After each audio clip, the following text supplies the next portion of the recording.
Eh bien, bonjour à toutes et à tous, c'est Météo37, j'espère que vous allez bien en tout cas, moi ça va super et aujourd'hui on se retrouve pour cette nouvelle vidéo, ce nouveau point météo où nous allons parler de la situation à venir notamment entre cette moitié et fin de semaine avec un gros coup de chaud qui s'annonce notamment entre mercredi et samedi avant le retour des orages et de la masse d'air océanique entre samedi et dimanche. Nous allons parler de tout ça évidemment dans ce point météo avec le modèle GFS. Alors d'abord on va parler de cette journée du 16 juillet qui est une journée quand même sous l'influence de la masse d'air océanique, car donc de nouveau le flux océanique a pris le dessus sur notre pays. Vous l'avez remarqué, la matinée était quand même assez fraîche sur notre pays et l'après-midi au niveau des températures maximales était également sous les normes de saison, ce qui fait que cette journée du 16 juillet 2024 est une journée sous les normes de saison au niveau de l'indicateur thermique national. Alors, ce 16 juillet ne va pas du tout refléter le reste de la semaine puisque dès ce mercredi, de nouveau, c'est la masse d'air plus chaude qui va commencer à s'imposer par le sud de notre pays. Donc, à partir de ce mercredi déjà, de nouveau les températures vont remonter dans la moitié sud. On atteindra fréquemment entre 25 et 30 degrés dans les régions de la moitié sud. On atteindra même localement 33 à 34 degrés entre Languedoc-Roussillon, Basse-Vallée du Rhône et région PACA ce mercredi. Et à partir de jeudi, cette chaleur va se généraliser à tout le pays. Donc le temps restera très calme, sachez-le, notamment entre ce mercredi et ce vendredi avec aucune précipitation, beaucoup de soleil sur notre pays. C'est à partir de samedi qu'on pourrait avoir potentiellement le retour des orages à partir de samedi soir, nuit de samedi à dimanche, on verra bien. En tout cas, au niveau des températures, attendez-vous ce jeudi à des températures comprises déjà dans la moitié sud entre 28 et 34 degrés du côté même de la basse vallée du Rhône, de la région PACA. Encore une fois, vous pourriez atteindre les 38 à 39 degrés déjà localement. Donc, il va déjà commencer à faire très chaud du côté des régions du sud-est et du côté des régions de la moitié nord. Les températures là aussi vont fortement augmenter puisqu'on pourrait atteindre les 25 à 30 degrés sur la plupart des régions de la moitié nord. Ensuite, vendredi s'annonce comme étant le pic de chaleur sur notre pays avec des températures dans la moitié sud comprises très souvent entre 30 et 35 degrés. Attention, du côté du sud-est du pays et notamment de la basse vallée du Rhône et de la région PACA, encore une fois, nous pourrions atteindre localement 38 à 40 degrés. Il est possible que les premiers 40 degrés soient atteints sur ces secteurs durant notamment cette journée de vendredi. Donc soyez extrêmement prudents, notamment pour les personnes sensibles à la chaleur sur ces secteurs. Et en allant vers le Languedoc-Roussillon, là aussi, nous pourrions localement atteindre les 36-37 degrés. Du côté de la moitié nord, encore une fois, les températures seront comprises entre 25 et 30 degrés. Mais du côté des Pays de la Loire, de la région centre et de l'Île-de-France, il est possible que les températures puissent dépasser les seuils de forte chaleur et atteindre 31, 32, voire localement 33 degrés. Ensuite, samedi sera une journée également quand même assez chaude sur notre pays.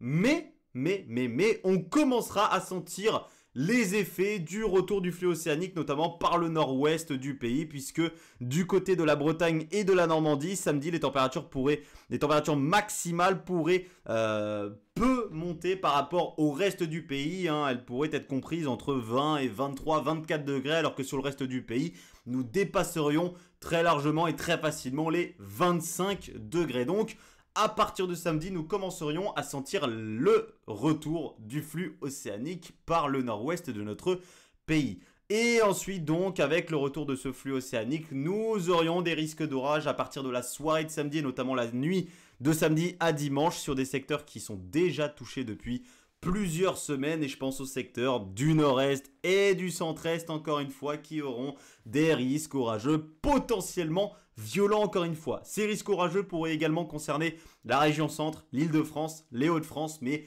on en reparlera un petit peu plus en détail durant cette fin de semaine dans un nouveau point, soit jeudi, soit vendredi. Alors souvenez-vous de ce que je vous dis depuis des mois maintenant, je vous parlais d'un été à deux mesures, en demi-teinte, c'est-à-dire un début d'été plus frais, en tout cas plus tempéré et plus humide, et une seconde partie d'été beaucoup plus sèche et beaucoup plus chaude sur notre pays.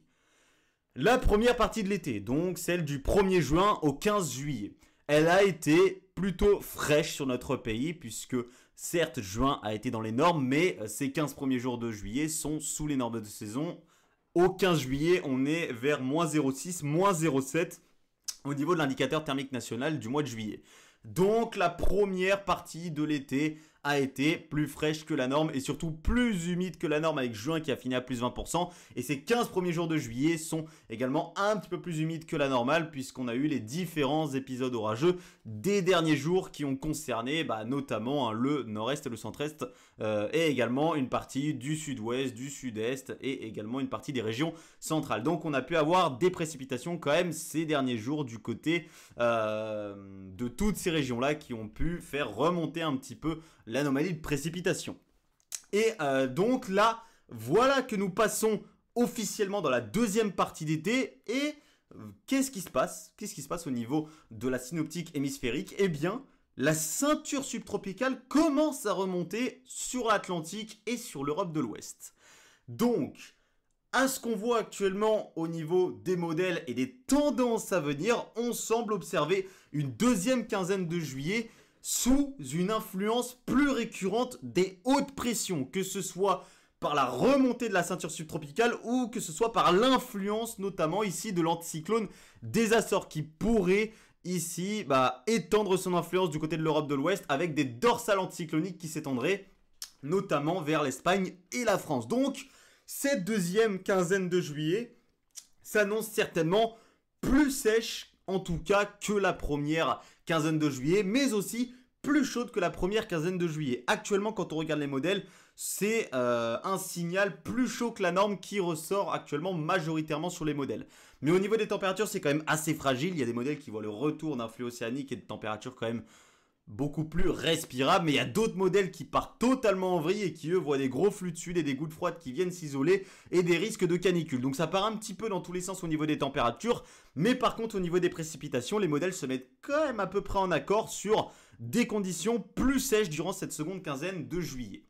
Donc, mes prévisions saisonnières, ce dont je vous parle maintenant depuis des mois, ce dont je vous ai encore parlé là dans un post il y a une semaine ou quelques jours je crois, en tout cas il doit y avoir 4-5 jours, est en train actuellement de se mettre en place, en tout cas pour cette déjà seconde quinzaine de juillet avec un temps plus sec et plus chaud sur notre pays. En tout cas, c'est le signal actuellement majoritaire sur les modèles par rapport à la première quinzaine de juillet.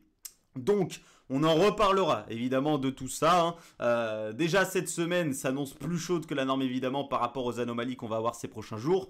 Ce vendredi 19 juillet pourrait être la journée la plus chaude depuis le début de l'été et sera même certainement la journée la plus chaude depuis le début de l'été. Donc voilà que nous arrivons vers la deuxième partie d'été et voilà donc que nous arrivons déjà vers des conditions plus sèches et voilà que par exemple vendredi sera la journée la plus chaude depuis le début de l'été et que les signaux chauds sont en train de se multiplier.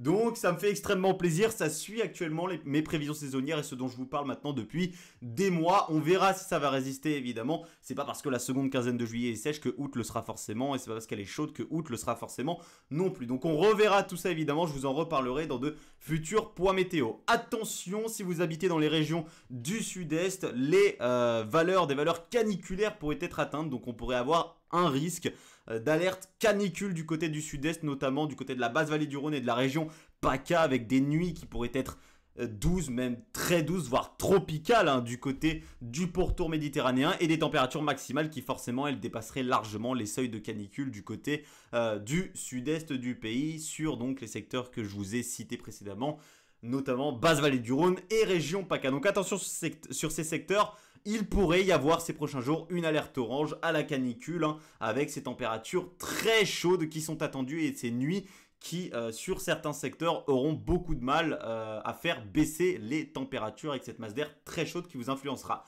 Sur le reste du pays, là également, les nuits pourraient être quand même assez douces, notamment entre jeudi, vendredi et samedi.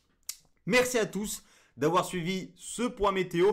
Alors actuellement, au niveau du Talweg à venir pour ce week-end, GFS, pour moi, est en sortie de route. On a actuellement GEM, Icon, UCMO et CEP qui sont en accord sur quand même un Talweg beaucoup plus incisif et dynamique qui arriverait par l'ouest du pays, alors que là, GFS nous voit une sorte de petit Alvec qui viendrait surtout influencer voilà, la moitié nord du pays, qui apporterait quelques orages dans l'est du pays, et derrière, bah voilà, on aurait le retour de conditions un petit peu plus sèches et un petit peu plus chaudes. Bon, sur les modèles, c'est quand même beaucoup plus incisif que ça au niveau de ce Talveg, donc GFS est certainement en sortie de route pour ce week-end au niveau de ce Talveg. Je vous reparlerai évidemment de tout ça en fin de semaine dans un point météo, donc soit jeudi, soit vendredi. Merci à tous d'avoir suivi celui-ci, c'était Météo 37 et j'espère que mes prévisions saisonnières seront exactes. En tout cas, je l'espère pour la fin du mois de juillet et pourquoi pas pour la fin de cet été. En tout cas, actuellement, ce sont des conditions plus sèches et plus chaudes qui semblent un petit peu plus prédominantes dans les tendances à venir des prochaines semaines. Merci à tous d'avoir suivi ce point, c'était Météo 37. Bye tout le monde.